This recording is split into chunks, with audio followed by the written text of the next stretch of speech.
So ito po ang affordable na townhouse na inner unit dito sa Lipa City, Batangas. So ito po ang ating video at night.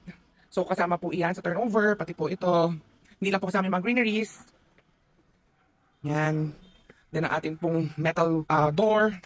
So pagpasok nyo po sa inyong unit, ganito po siyang kaliwanag. So naka-LED lights na po tayo. Yan. Then also kasama na rin po ang sink.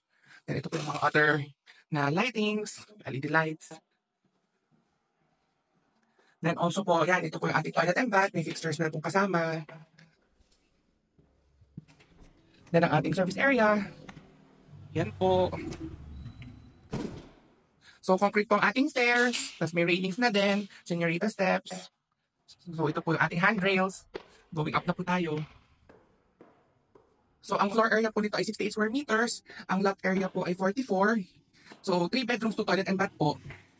So ito po ang ating gaming area. Then another toilet and bath. So ito po ang papunta sa room number 1. So ang maganda po dito, lahat po ng rooms ay may windows. Then ang bedroom number 2. Yan po. And ang bedroom number 3. Yan.